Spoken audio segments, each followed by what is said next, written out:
Is anyone here for the first time to Hare Krishna Valley? Good, welcome, thank you for coming. So, we're going to have a few questions and answers now. If anyone has any questions they would like to ask, a member of the Hare Krishna movement, about the meaning of life, the universe, everything, then you can ask now, and we can try to answer any of those questions if you have.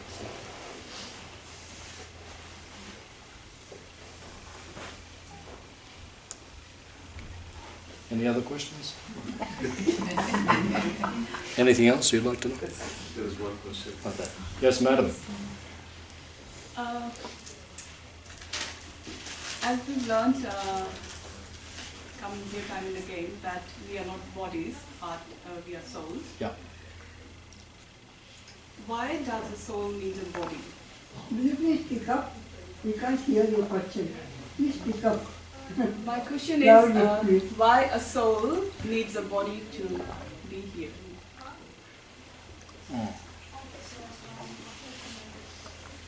So this is the basic understanding of spiritual life. Has everyone heard of the Bhagavad Gita? Or has anyone not heard of the hands up? You've not heard of the Bhagavad Gita? Okay, most people have heard of that. So the Bhagavad Gita in India, this is like the Bible. It is like the main book of spirituality. In the Bhagavad Gita, the first teaching is we are not the body, but we are the soul. We are the Atma. We are the Jiva. So in order to understand our spiritual nature, our constitutional position, we have to understand who we actually are. Yeah. Maybe just, if you can take him to the back room, Prabhuji, if you can take him to the back room. Yeah, that would be, it'd just be easy to concentrate, that's all. There's a playroom there, and you can also hear everything as well. If the parents need to be there, then the lecture could be there. Okay, if he wants to stay, then he can stay. So, the principal understanding of spiritual life is to understand the difference between matter and spirit. Now, we are spirit by nature. The body we are in, according to Bhagavad Gita, is yantra. Yantra means it is a machine. So just like your car is a vehicle, but you are not your car. The car is just something which takes you to a certain destination. But who we actually are is the driver of the vehicle. You're not the vehicle, you're the driver. So in the same way, the body is a yantra, the body is a machine, but who we actually are is the soul within the machine. Now originally, we were in the spiritual world. The spiritual world means, it is called para prakriti in the Bhagavad Gita. A para prakriti means the secondary place or the lower place. That's where we are now. This is the material world. But the spiritual world is far beyond this. And this world is a reflection of the original world which we come from, which is called Goloka, Vrindavan, or Vaikuntha. That is the original world. And this world we're in now, this is a secondary place. It is a material world. It is a reflection of that original world. So we find ourselves that originally we were in that spiritual world. We had a spiritual form. Just like now everyone has a body. Hands up if you have a body. Good, 100%. Sometimes I get 98%, so I just have to see who I'm speaking to. Okay, everyone has a body. So everyone has a body. A body means we have a form, like that. But the form is not us. We are the soul within the body, but we are not this body. The body changes. It is temporary.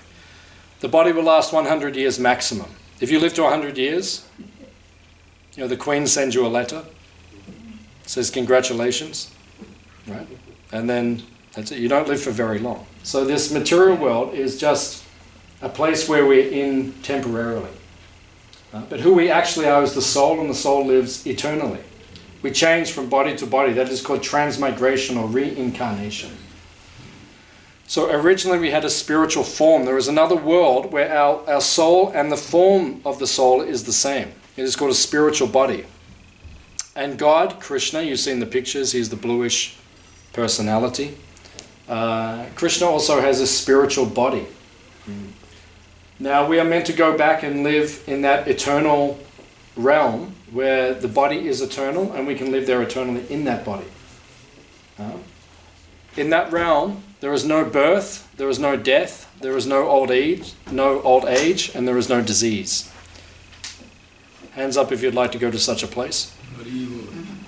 Okay, 100%, once again, good. Everyone's on the right track today. Sometimes you get some people just, wasn't there a movie a few years ago called Die Hard? Sometimes you get people, they're like that. No, I want to stay in this world and enjoy it. So we wish you the best of luck. Stay in this world and enjoy it. But this world, there is birth, which is not pleasant. There is old age, which is not pleasant. There is disease, which is not pleasant. And there is death, which is not pleasant. That's the nature of this world. It's not pleasant. In the spiritual world, it is the opposite. There is no birth, there is no death, there is no old age, there is no disease. It is called Vaikuntha, or the place where there is no anxiety. So if you'd like to go to a place where there's no anxiety, we can show you how to get there. It's not so difficult. You just need an address of how to get there. So we can supply the address, and we can also supply the phone number in case you want to connect to it. And the phone number is Hare Krishna, Hare Krishna, Krishna Krishna, Hare Hare, Hare Rama, Hare Rama, Hare Hare. And that is direct connection to Krishna, to God Himself. And when you chant Hare Krishna mantra, you will feel spiritual ecstasy coming from the spiritual platform. Just like we're all dancing. Was anyone unhappy when we were dancing and chanting before? No, because it's not possible. You have to be blissful. Why? Because that is the nature of the soul. The soul's nature is to be blissful. So, originally we were in the spiritual world. But we chose to leave the spiritual world. We chose to come to this material world, to be independent of Krishna, of God. So we've come to this material world, and now we're living in this material world, but we are not completely happy. Hands up if you're completely happy. Okay, 100% rejection. Good, everyone's on the same path today, good. No one's happy, completely. So therefore we are looking for something else, so it is not in this world. Right? It doesn't matter which car you drive or which house you live in or what you will do, you will always feel discontent. You'll feel like you need something higher, something else. So therefore the Krishna consciousness movement, this Hare Krishna movement, is to teach us how to go back to the spiritual world, to live eternally, full of knowledge and bliss with Krishna, the divine entity. Does that answer your question? Is that what you, or is there more that you need to clarification? Like I understand that we've come from that spiritual world to this materialistic world, but what's the, why we've got, that soul has to have a body to exist in this world?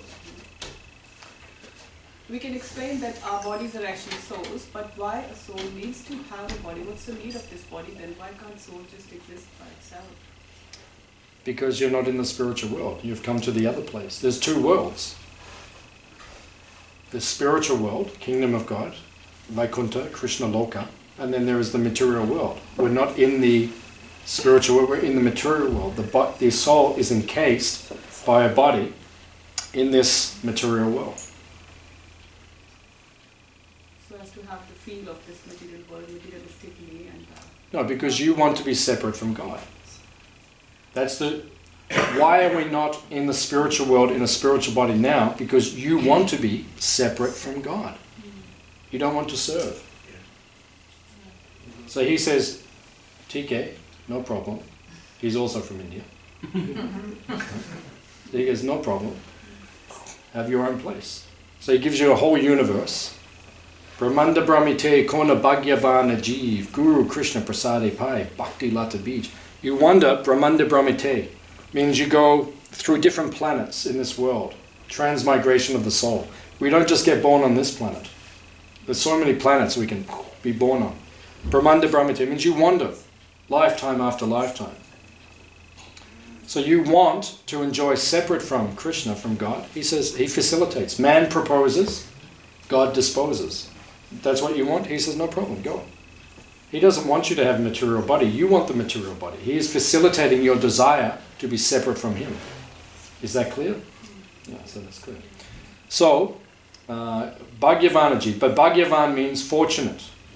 Okay, some souls are fortunate. Why? Guru Krishna Prasad. Prasad means grace, mercy. Krishna gives mercy how? He sends you Guru. When you want to escape this world and go back to him, he gives you Guru. And Guru takes you back to Krishna. Krishna gives you the Guru brings you back. And he gives you the Bhakti Lata, Bij. Bhakti means devotion, love for Krishna. Bija means the seed of the Lata, the creeper, which will grow back to Krishna. So he will give you the desire to go back. So you need to find a Guru. Any more clarification? Does that answer you? Okay, very good. Question was good. Someone else had a question? Did you put your hand up? Paul? I just wanted to add a comment. Yeah. I had a question. I think she wanted to know why do we have a human form, and through the Prabhupada's literature, I read that if you are given a human form, it's meant for spiritual advancements, or also you have transmigrated different forms, and if you're given this body now, you have to use it for spiritual. Realize that, very good. Yeah. Yeah, because there's so many forms you can take. You can take the form of a aardvark, or a antelope. There's so many different forms we can take. But only the human form can understand what we're speaking about now. You bring any of the other forms in this world, you bring Bhima the dog in, right? He's just going to jump on the altar and take whatever the food is that's on the altar. Right? He can't understand. If I say to Bhima, Bhima, you're not your body, you're the soul. Now what will Bhima say? Yeah, you'll say, give me something to eat. That's it. That's his consciousness. It's called anamaya. Anamaya means the consciousness just thinks about food. Human life is not just meant to think about food. What will I eat next? What will I eat next? That's not the point of human life. That's animal life. Human life is meant to be anandamaya. Anandamaya means searching for bliss. Higher consciousness, much higher. That's what human life... And if you don't use your human form of life for that, then shrama eva hi kevalam, you're wasting your time. Any other questions from the enlightened audience today? Can be about anything. Yes, madam. Yes, madam. Well, as Mum asked, you said that when you're in the spiritual world there's no birth or no death and stuff like that. Then how are you in that world if you don't get born? That's called achintya shakti. Achintya means inconceivable, or something which is not possible to understand. Because in that world there is no birth, yet we exist. So how does that happen? Yeah. So there's only one person who can do that, who can do something which is impossible. What is his name? God. Yeah, God, Krishna. He can do that, like that. So he put you into a world, or you're in a world living with him, and no one is born there and no one dies there. How does he manage that? Who knows? But he has, achintya means inconceivable power. Nothing is beyond his ability. He can do anything because he's unlimited in power.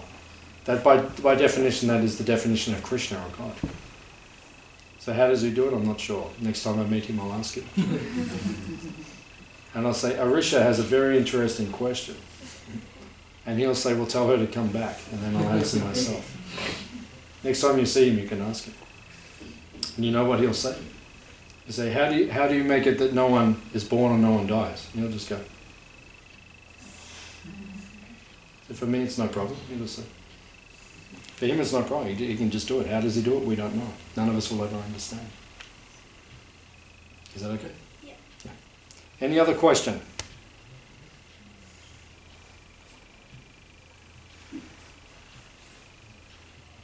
So what's the circle there? What kind of bodies do we get first and then ultimately gets into human body? When we leave the spiritual world? Yeah.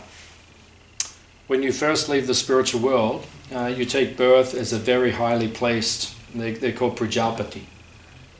Prajapati means they're not on this planet, they're on higher planets.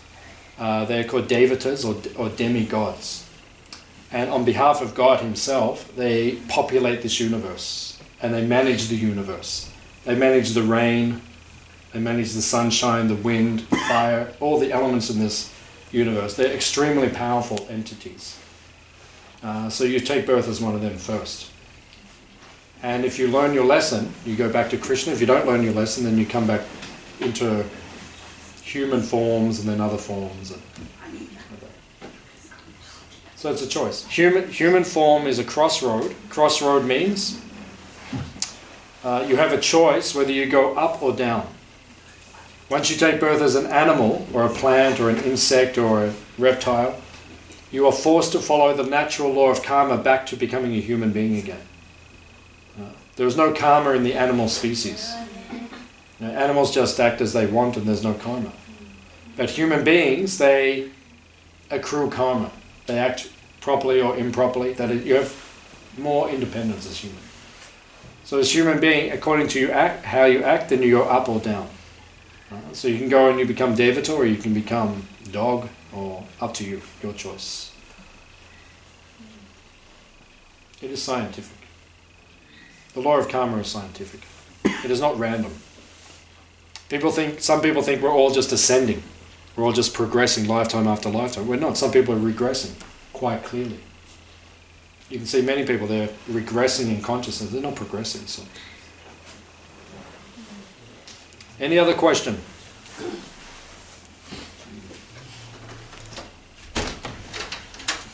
So the concept of rebirth is like a soul can have 2 human lives.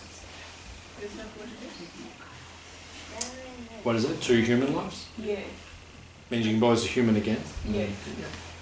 You can be born as a human multiple times. There is no limitation to what you will be born as and when you will be born as. There's no limitation.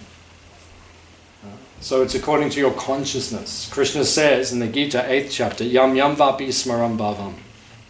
Smaram. Does anyone know that word in Sanskrit? Smarana?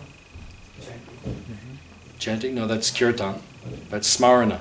Memory? Yeah, very good. Remembrance. Very good. Smarana. Smarana means remembrance.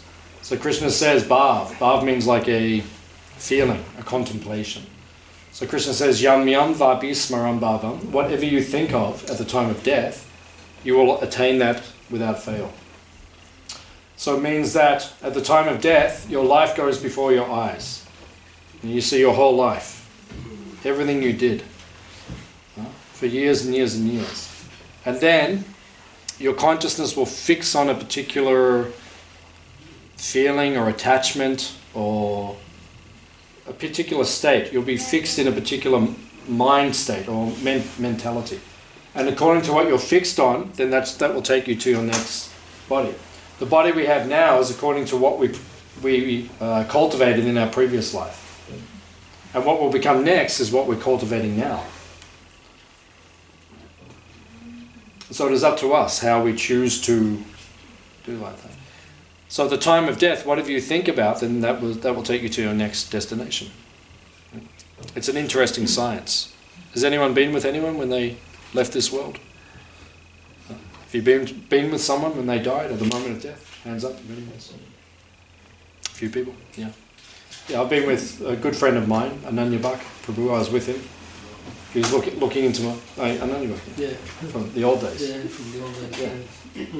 Yeah, I was with him when he passed away. He was looking into my eyes and then just left. He was a great soul. So, interesting, one of my best friends, his name is Atul Krishna. Does anyone know Atul? Yeah. Sure. Some people know Atul. You know Atul? Yeah. So he's a good friend of mine. So he told me an interesting story. He's Catholic. He's born in the Catholic family. Now he's a Hare Krishna devotee, but born in the Catholic family. So they had a big family, many kids. I think 9 or 10 in the family. So his father passed away. So everyone came to be with his father at the time of death. So they're all around the bed. So Atul and his 9 brothers and sisters, they're all there together with the father. And the father was going in and out of consciousness. He was kind of like a little bit in a coma. So he was going in and then he was coming back to consciousness and he was going back. So he was doing this in the final hours, the day that he left this world. He was in a hospital in Melbourne. So he was a very, how would you say it? He was a very staunch Catholic man. So because he was a staunch Catholic man, he was not in favour of his son becoming a Hare Krishna devotee. He did not like it. And he said to one of his brothers, Atul's brothers, he said, make sure he becomes a Catholic again. Said this on his deathbed, make sure he becomes a Catholic, which has not happened. But. So it was interesting because the final moments, he would kind of float in and out of consciousness, he'd come back and then he would go unconscious and he'd come back like that. And then in the final moments, every time, and he had only come to the Hare Krishna temple in Melbourne once in his life. So he lived for 65 years or something. And he'd only been in the Hare Krishna temple when his son took initiation. He came for his son's initiation into the Hare Krishna movement. And he was in the temple for about 2 hours. So out of his whole life, 2 hours in the Hare Krishna temple, 65 years, which is thousands of hours in other places. And he did not like the Hare Krishna temple. He was not particularly attracted to it. He thought it was a little strange and everything. So, but then when he was dying on his deathbed, every time he came back to consciousness, he said, stop the drums. Put out the incense. And then he'd go, and then he'd come back again. Stop the chanting. Like that. So in his mind, at the time of death, he was in the Hare Krishna temple. Which is not a bad place to be. Because Krishna says, if you remember him at the time of death, you go to him. So this is the power of the chanting of the Hare Krishna mantra and the chanting of Krishna consciousness. Right? Whole lifetime. But then those 2 hours, they come to you at the time of death. And then you are there with Krishna. And then he attains a higher destination. This is very fortunate. Prabhupada, who's the founder of the Hare Krishna movement, he's on the seat of honor over there, sitting there. He said that, more or less the same thing. He said if you spend your whole life and you go to Rath-Yatra, has anyone been to Rath-Yatra? Rath-Yatra is the big festival we have in Melbourne, and the St Kilda festival once a year. They had it a few days ago in Jagannath Puri, the original one. It's a big festival where the statues, the deities of Krishna come out on a chariot, and they go on these 3 huge chariots through the streets of Puri in Orissa in India, and 1 million plus people come every year for the festival. And it's hot as anything. It's over 40 degrees at the moment in India at that place. But 1 million people still come to that festival. That's how much devotion they have to Krishna. So in Melbourne, we also do it at the St Kilda Festival in February. And Prabhupada said that if someone, not a Hare Krishna person, but someone just comes to that festival by chance, apparently, and then at that time, they just see God, they see Krishna on the chariot, just for a few minutes. And then Prabhupada said at the time of death, their whole life will go before their eyes, and it will go, and then at that moment it will stop. And Prabhupada said, like the sun, Krishna will be there. Jagannath will be there, and then that's what they'll think of at the time of death. So when you die, you might actually, today in this room, at the time of death, you might actually be thinking of this. It might happen. And you think, wow, the guy was right. And if we're not right, then that's okay as well. It might happen. It is scientific. Whatever you think of, that will take place. Any other question? Very enlightening questions today from the esteemed audience.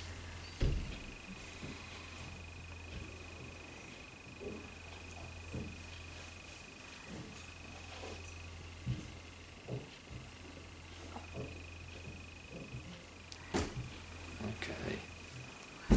Everyone has achieved a state of enlightenment. That's it. Anything else? Yeah. You know, when you asked at the beginning, like, who is 100% happy, you know, and we, none of us could put our hands up. Like, why is it that we...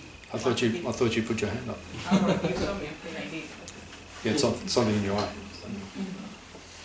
Why is it that we want to be happy? Why do we want to be happy? You mean as the soul? Why? Because the nature of spirit, God is made of spirit. Krishna is made of spirit. The nature of spirit is that it is full of eternality, knowledge, and bliss. So the nature of the soul is to want to experience bliss, because we are created in the image of God, of Krishna. So therefore we also want to experience bliss. That's natural. Hands up if you want to be happy all the time, forever and ever and ever. Okay, 97%. It's pretty good. Like that. It's just natural. We just want to be happy like that. But the problem is we're looking for happiness in the wrong place. We're looking for it everywhere else except for where you actually find it. You only find it directly in connection with Krishna or God. Otherwise you'll always feel empty. So, why do we want to be happy? Because it is our nature. It's natural. We just want to be happy. And when we're close to Krishna, we feel happy. We feel, it's natural. You just feel happy. Yeah, I feel happy, generally. Yeah, except when other people give me problems. Besides that, I'm actually happy. I feel happy. Because I feel close to Krishna. So I experience that. The unhappiness I experience in my life is when I pick up the phone or open my emails and people they bombard you with, like, oh my God, you're just like, you know. I would like to ask one question. Just give me one moment and then I will get this question. So that is the nature of the soul. We want to be happy and we can be happy. But we have to become close to Krishna. Then we will feel that natural happiness we're feeling. Now the soul, the nature of the soul is that he is eternal. He is full of knowledge and he is full of bliss. So that when we get back onto that platform, when we act on the platform of understanding who we are, not who we think we are. At the moment we have an ahankar. Anyone knows this word in Sanskrit? Ahankara. Ego. Very good. Ego. Yeah. Technically, we even say false ego, because the nature of ego means identity. We all have an identity. Jivara Swarupahoy, Krishnara Nichadas. Our identity is we are Nichadas, eternally the servant of Krishna. So that is our real ego, our real identity. But at this point in time, we think that we are something other than what we actually are. So at this point in time, we have upadi, which means false conception of who we are. And when we identify with that, we become unhappy. When you identify with who you actually are, then you become happy. So that is our main problem. We don't understand who we are. We think we are the body. And if you think you're the body, then you identify with your... as either being male or female. Yeah, that's our main identity. I'm man, I'm woman. And if I think I'm man or I'm woman, then you think that to be happy I need a man or a woman or a partner in order to make me complete. And how is that working for everyone so far? Hands up if men or women or partners in this world are making you feel happy and complete. One, very good. You will be fed tonight. Hands up if you're feeling. Everyone else? Okay, so I've got one person here. Okay, two. Okay, good. You'll also have a nice meal tonight, except you cook. So, but that is we're looking for happiness where it is not. And I see, because I've been in the Hare Krishna movement for a number of years, and I see, because I was a monk for 8 years. So the monks are not married, right? You're a nun. You're in the brahmacharya ashram.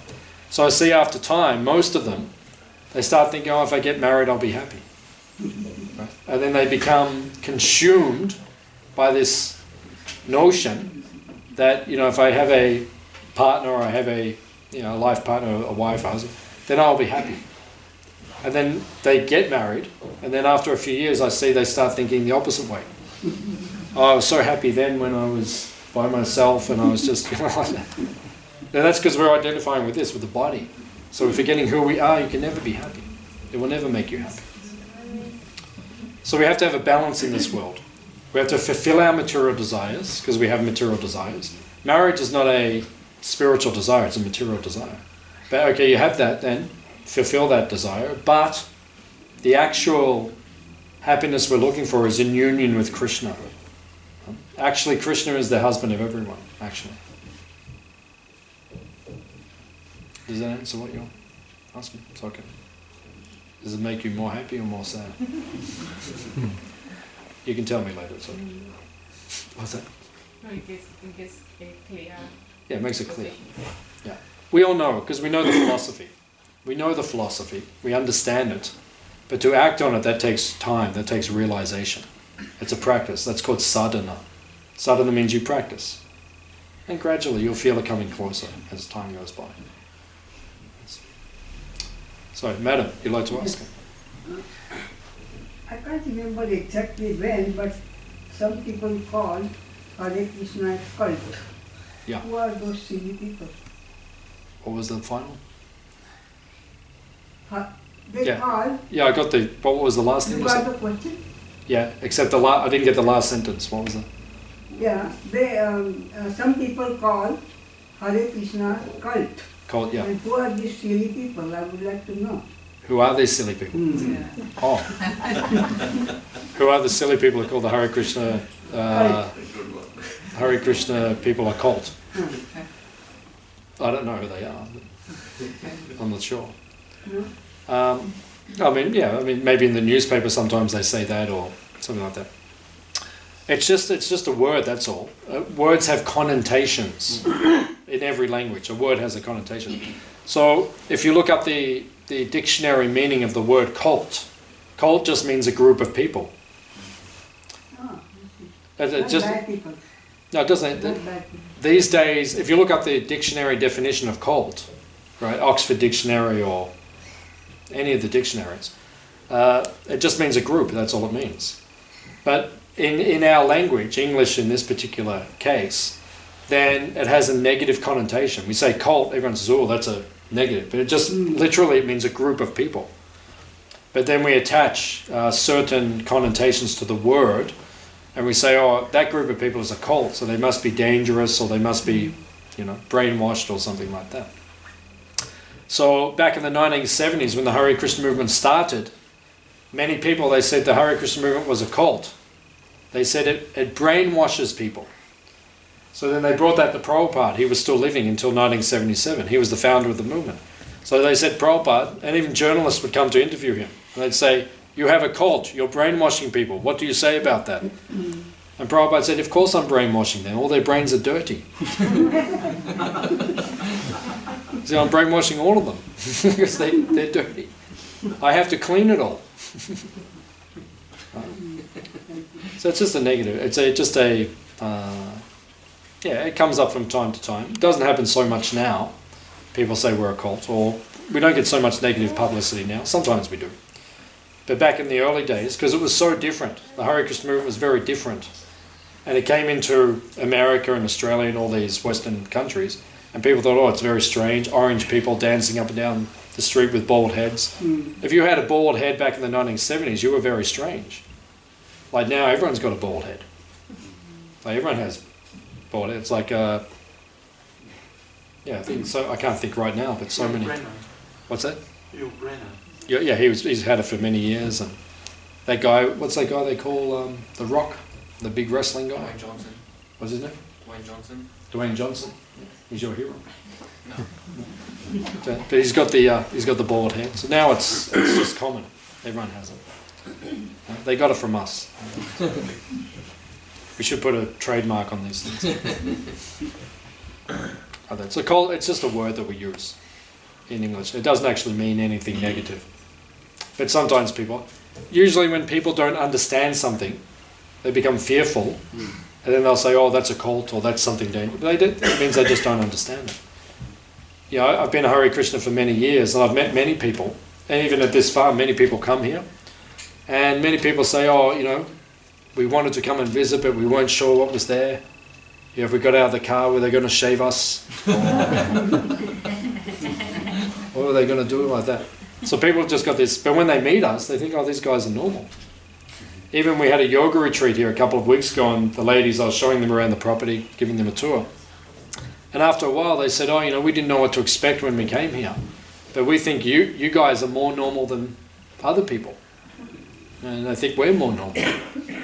You know, people think we're strange. When they get to know us, they think we're quite normal, quite balanced. So, and back in the 1970s, you know, when we cook the food, we put, even today you may see some of the food we cook. I'm not sure what they cook today, but we use a spice called turmeric, which makes everything yellow. It's a root. You know. So back in the 1970s, people didn't know what that was.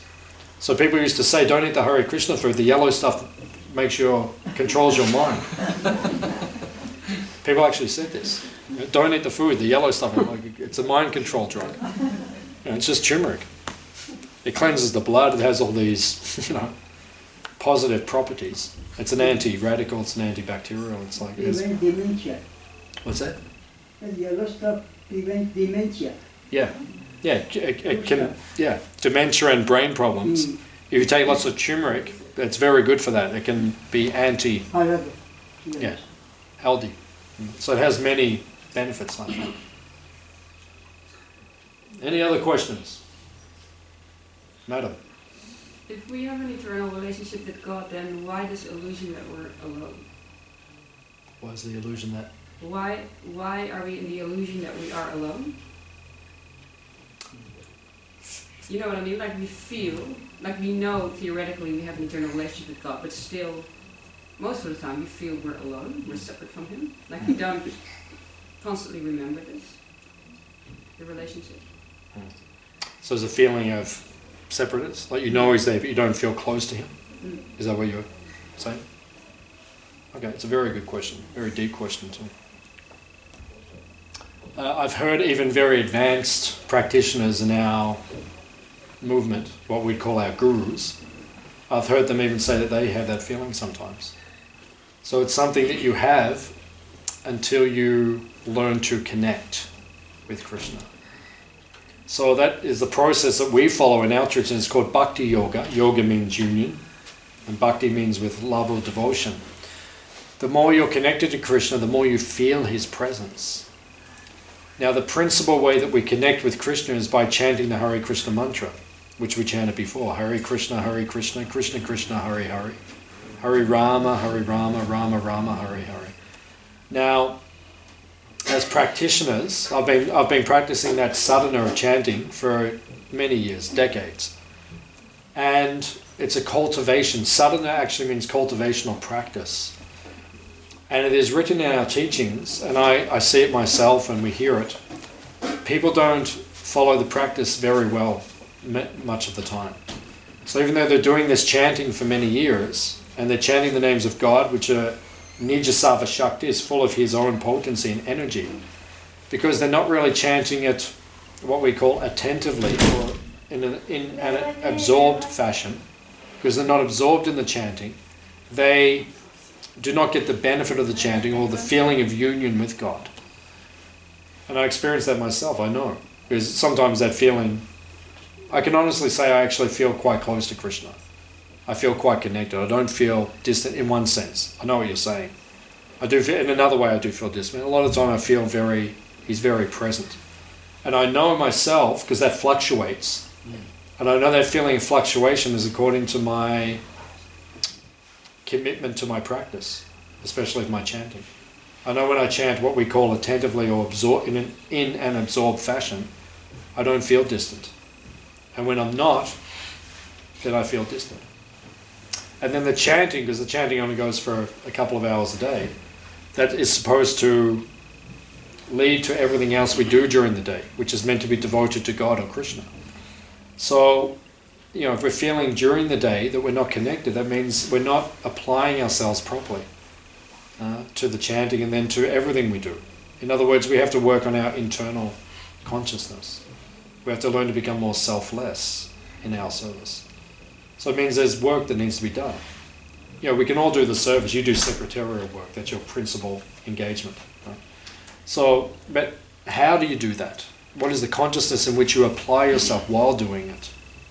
Is it really devoted to Krishna, or are there so many other motivations or reasons why we do it, or distractions that we become absorbed in while we're doing it? We can be doing our service, but our minds can be a million miles away from the service. Or you can be right here, right now, cleaning, and you can be here in this place. Or you can be a long way away. It's up to your consciousness and how you absorb yourself. So the problem is not with God, with Krishna, it's with us. It's like in marriage. Like, you know, if there's a problem in marriage, then you have counseling, right? Because you think, okay, it can be one person, or it can be the other person, or it can be both. But in this particular circumstance, this particular relationship with Krishna and us, because we all have it, right? There's only one person who's got the problem, who needs the counseling.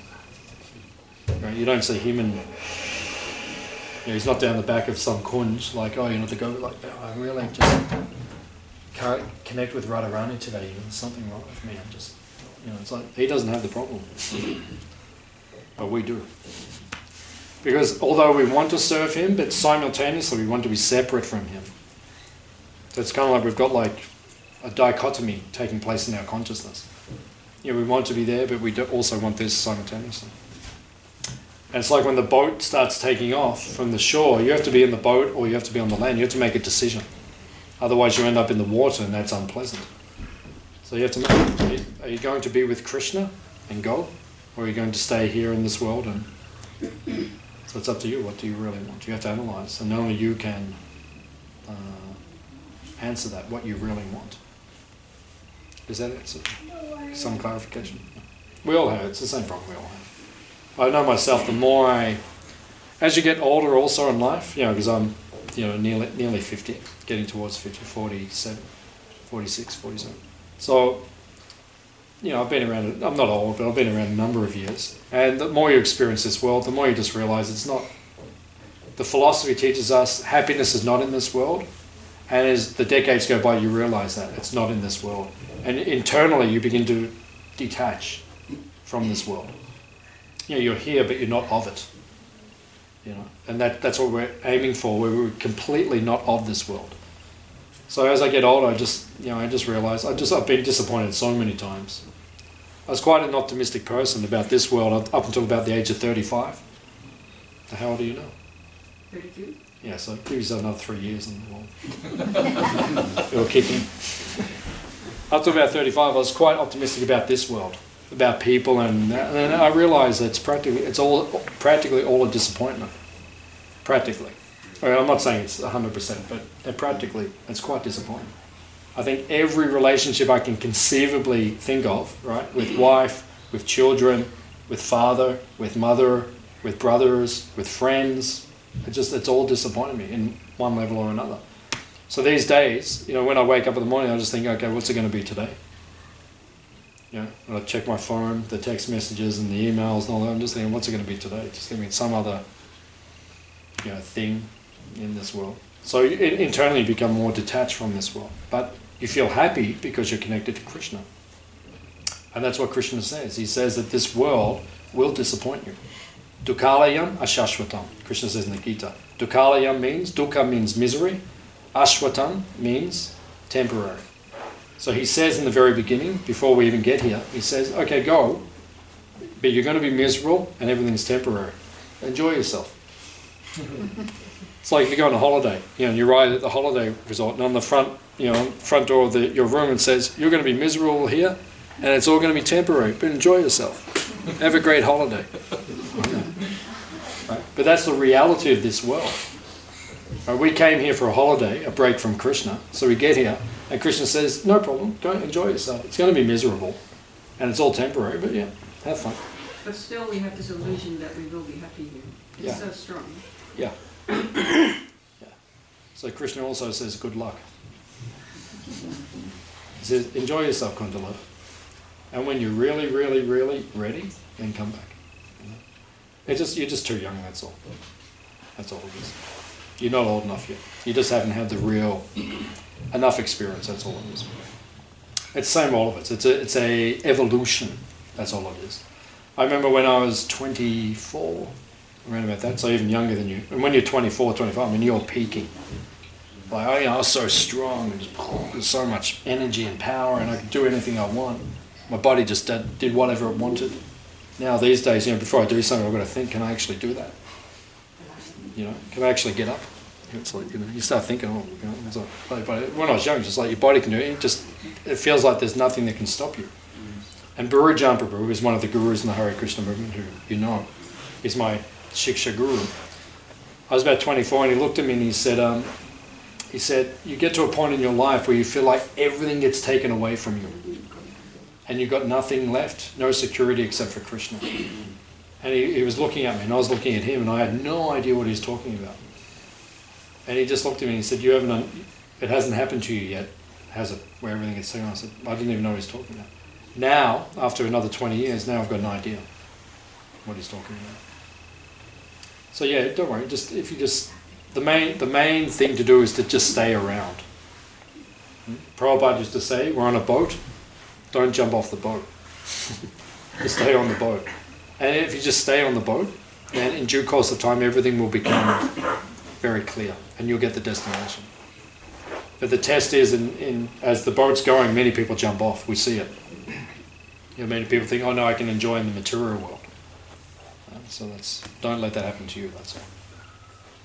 So, any other question? Yes, madam. Can we connect the things of the material world that we need to do to Krishna?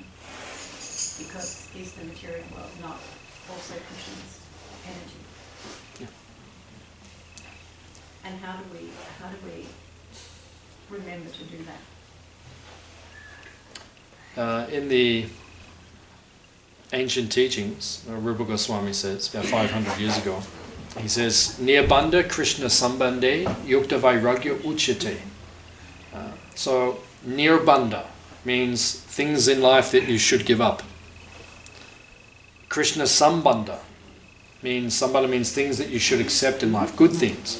We should get rid of the bad habits and we should accept the good habits in life. Now, what are the bad habits? Right? In the Hare Krishna movement, we have a few things that we abstain from. They're called bad habits. From our point of view, we say it's bad. Not everyone agrees with us. First thing is eating meat. We don't eat meat. We consider that a bad habit. There's bad karma connected to that. Next one is intoxication. We don't take drugs or alcohol or intoxicating, addictive substances. We also consider that to be very negative for our consciousness. Gambling, we also refrain from. Mataji. Okay. Gambling, we also abstain from because we consider that to be distracting to our spiritual progress. And illicit sex, which means sex outside of marriage. And for those of us who are very devoted, we only have sex to have children. So that's our principle. So that is called nirbandha, things that you should reject. We reject those things because they don't help us remember God or remember Krishna.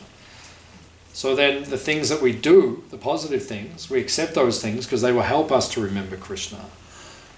So just like just before, you saw there was a little screen here. Tarini came in, she was doing something behind the screen. So today's lunch, which we've cooked for everyone, first before we eat the lunch, we offer it to God, to Krishna, on the altar. Like that. And he blesses it.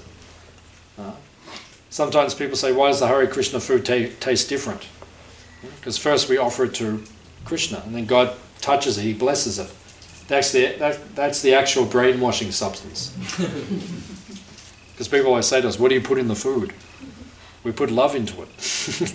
We offer it to God with love, he accepts it with love, and then it transforms.